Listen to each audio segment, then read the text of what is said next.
고향 집에 돌아가 아버지의 품 안에서 영원토록 살리라.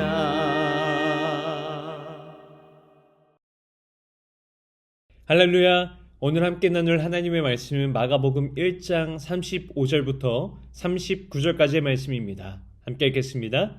새벽 아직도 밝기 전에 예수께서 일어나 나가 한적한 곳으로 가사 거기서 기도하시더니 시몬과 및 그와 함께 있는 자들이 예수의 뒤를 따라가 만나서 이르되 모든 사람이 주를 찾나이다. 이르시되 우리가 다른 가까운 마을들로 가자. 거기서도 전도하리니 내가 이를 위하여 왔노라 하시고 이에 온 갈릴리에 다니시며 그들의 여러 회당에서 전도하시고 또 귀신들을 내쫓으시더라. 아멘. 마가복음 1장을 읽어보면 모든 사건들이 굉장히 빠르게 흘러갑니다. 예수님은 가버나움에 들어가셔서 가르치시고 귀신을 쫓아내시고 그리고 병든 자를 고치셨습니다. 이러한 소문은 금세 마을 전역에 퍼져나갔습니다. 이러한 소문을 들은 사람들은 예수님에게로 몰려들었습니다. 이제 막 사역을 시작하셨는데 사람들의 반응은 폭발적이었죠.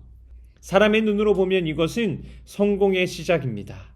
승승장구할 기회가 열려 있는 것이죠. 그래서인지 베드로와 제자들은 예수님을 찾아가 이렇게 이야기했습니다. 주님, 모든 사람이 주를 찾습니다. 이러한 말에는 기대하는 것이 담겨 있습니다. 지금이 기회입니다. 더 크게 사역할 수 있습니다. 여기서 계속하시면 하나님, 우리는 성공할 수 있습니다. 라고 하는 그 마음이 담겨 있는 것이죠.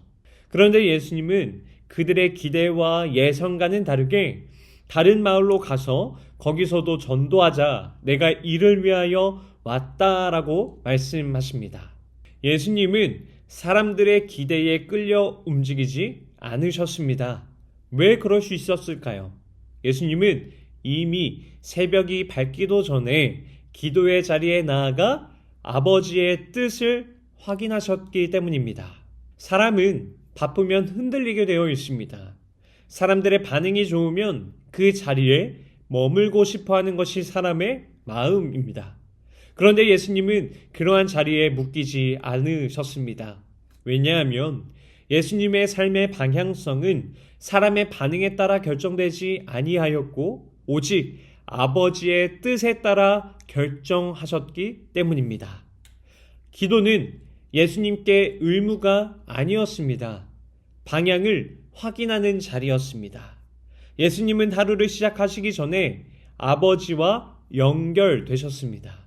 그래서 사람들이 찾아올 때에도 그 유혹에 흔들리지 않으셨습니다. 우리는 비슷합니다. 빠르게 살다 보면 하루가 사람들의 요구로 인정으로 채워집니다. 해야 할 일이 생기고 들어야 할 일이 생기고 반응해야 할 상황들이 생깁니다.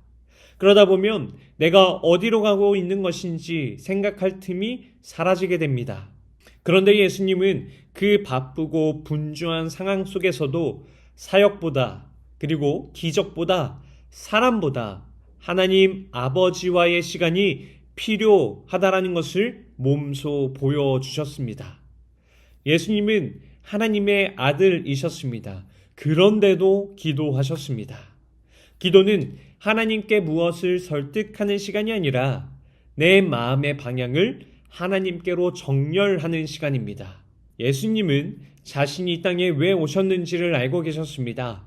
그리고 그 길은 결국 십자가를 향했습니다.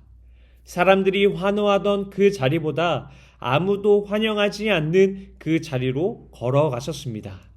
사랑하는 성도 여러분, 예수님은 바쁘지 않아서 기도하신 것이 아닙니다. 바쁘셨기 때문에 더욱더 기도의 자리를 철저하게 지키셨습니다. 해야 할 일을 하기 전에 먼저 하나님을 찾으셨습니다. 그리고 그 자리에서 흔들리지 않는 삶의 방향성을 찾으셨습니다. 우리의 삶도 다르지 않습니다. 사람들의 말이 우리의 삶의 방향이 되면 우리는 쉽게 지치고 넘어지고 무너지게 됩니다. 그러나 하나님의 뜻이 방향이 되면 상황이 변해도 우리의 중심은 흔들리지 않습니다. 예수님은 하루를 시작하시며 기도로 시작하셨고 그 기도가 십자가까지 이어졌습니다. 그리고 그 십자가가 우리의 구원의 완성이 되셨죠. 오늘 우리의 삶도 사람의 소리가 아니라 하나님의 음성에 더 귀를 기울이시길 소망합니다.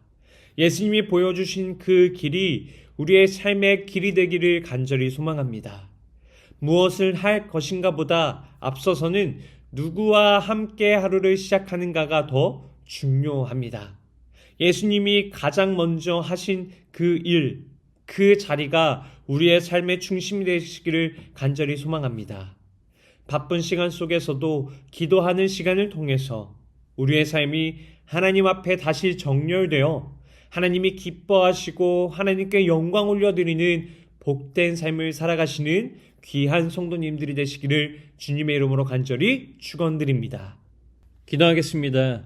사랑의 하나님, 오늘 말씀을 통해 바쁘셨던 예수님께서도 먼저는 아버지를 찾으셨다는 사실을 다시 깨닫게 하시니 감사합니다. 사람들이 찾고 해야 할 일이 많고 기회가 열려 있는 순간에도 예수님은 먼저 기도의 자리로 나아가셨습니다. 주님, 우리의 삶은 늘 분주합니다. 해야 할 일에 쫓기고 사람들의 기대에 반응하며 하루가 순식간에 지나갑니다. 그래서 그 속에서 우리는 하나님의 뜻을 묻기보다 상황에 끌려 움직일 때가 많습니다. 그러나 우리의 삶의 방향이 사람의 소리가 아니라 하나님의 음성으로 결정되게 하여 주옵소서. 무엇을 하기 결정하기 전에 누구와 함께 걸을지를 먼저 생각하게 하시고 주님의 뜻 안에서 하루를 시작하게 하여 주옵소서. 기도의 자리가 부담이 아니라 우리를 붙드는 자리가 되게 하시고 하나님과 연결된 삶이 우리의 중심이 되게 하여 주시옵소서. 오늘도 우리의 발걸음을 주의 뜻 안에 두시고 흔들리는 상황 속에서도 하나님의 계획을 신뢰하게 하여 주옵소서. 이 모든 것 오늘도 살아 역사하시는 살아계신 예수님의 이름으로 기도드립니다. 아멘. 오늘 함께 기도할 도구기도 제목은 양육 프로그램을 통한 영적 성장을 위하여입니다. 우리 교회가 성도들을 온전케 하여 봉사의 일을 감당하게 하고 주님의 몸된 교회를 성전으로 잘 세워가는 사명을 충실히 감당하도록 교회에서 진행되는 다양한 양육 프로그램에 많은 성도들이 기쁨으로 참여하여 영적으로 성장하고 성숙해 가도록 기도하시기 바랍니다. 이어서 육신의 질병으로 고통받고 있는 교회 식구들, 경제적 어려움을 겪는 식구들, 타지와 타국에 있는 식구들, 우리 교회 다음 세대를 위해 기도하시기 바랍니다. 또한 나라와 민족을 위해서 한국교회와 세계 선교를 위해서 기도하시기 바랍니다. 끝으로 오늘도 주님과 깊이 교제하시는 하루가 되길 소망하며 각자의 기도 제목을 놓고 기도하시겠습니다.